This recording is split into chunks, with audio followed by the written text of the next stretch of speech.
wabarakatuh. Halo teman-temanku semuanya, bagaimana kabar kalian? Alhamdulillah baik.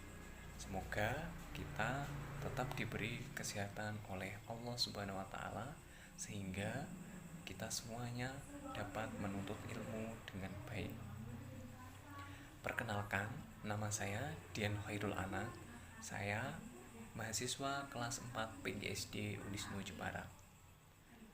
Di sini saya akan memaparkan materi model pembelajaran inquiry. Menurut Kamus Besar Bahasa Indonesia, inquiry artinya penyelidikan. Dalam konteks metode mengajar, inquiry pada dasarnya adalah cara menyadari apa yang telah kita teliti. Ada beberapa ahli mendefinisikan tentang metode pembelajaran inquiry. Yang pertama yaitu ada Mulyasa. Metode inquiry adalah metode yang menempatkan di mana siswa sebagai subjek dalam belajar yang aktif dan mampu mengarahkannya untuk menyadari apa yang telah didapatkan selama belajar. Kemudian yang kedua, menurut Suryo Subroto, metode inquiry merupakan perluasan dari proses discovery yang digunakan secara lebih mendalam.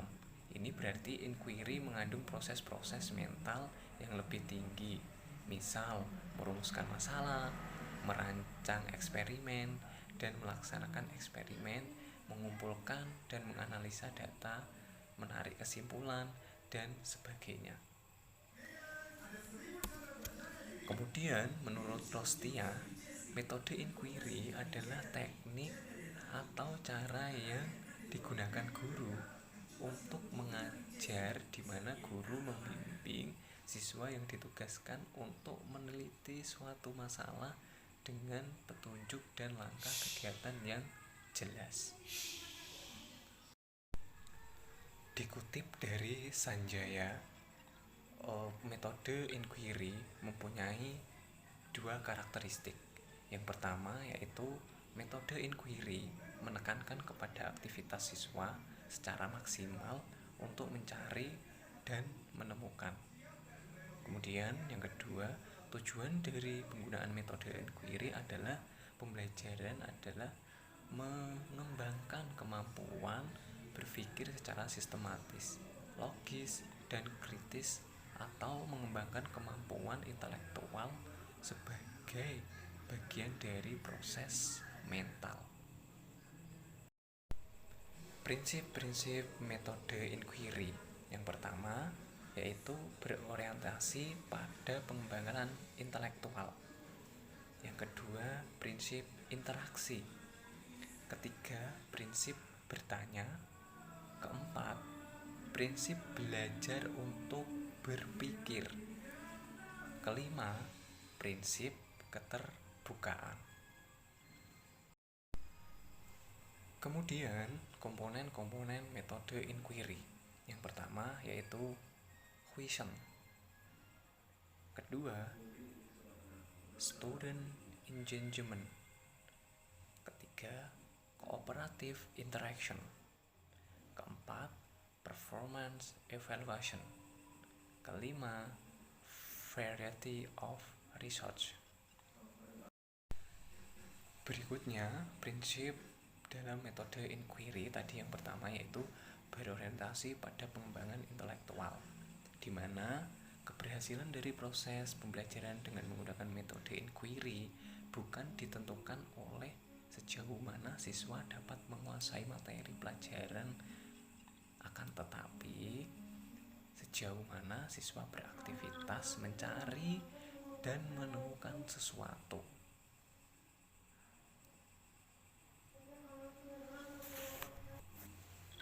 Kemudian prinsip interaksi, yaitu pembelajaran adalah proses interaksi, baik interaksi antara siswa maupun interaksi siswa dengan guru, bahkan interaksi antar siswa dengan lingkungannya.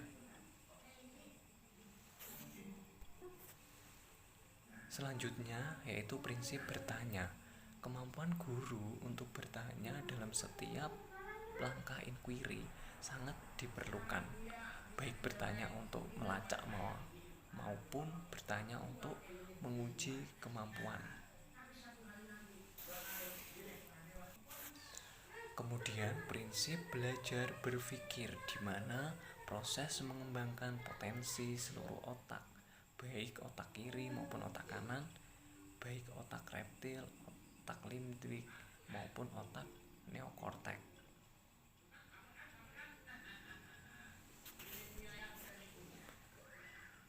Berikutnya, prinsip keterbukaan, di mana tugas guru adalah menyediakan ruang untuk memberikan kesempatan siswa mengembangkan hipotesisnya dan secara terbuka membuktikan kebenaran hipotesis yang diajukan. Langkah-langkah metode pembelajaran inquiry.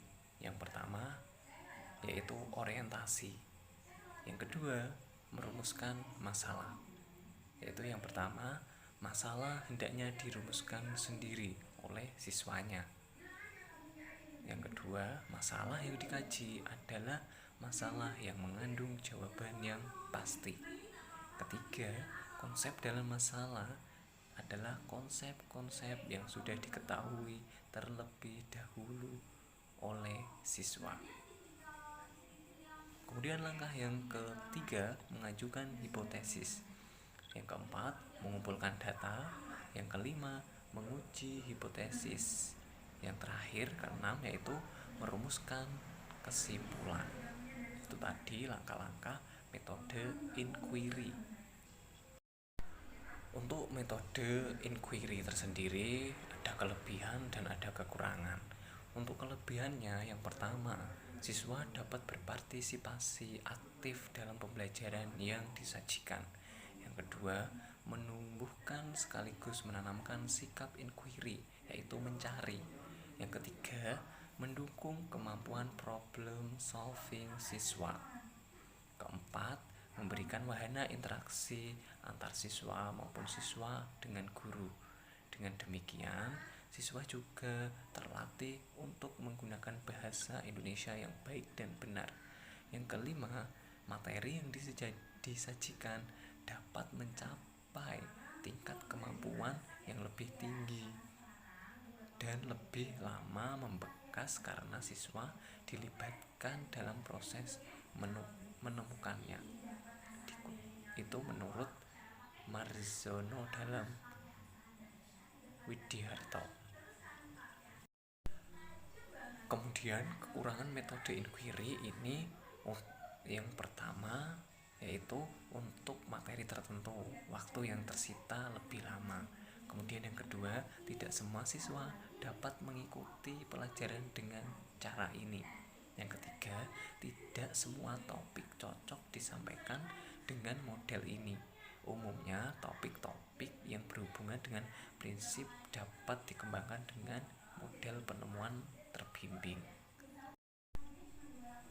Jadi, kesimpulannya dari pembelajaran metode inquiry yaitu tujuan utama pendekatan inquiry dan discovery adalah untuk melatih kemampuan siswa dalam meneliti, menjelaskan fenomena, dan memecahkan masalah secara ilmiah.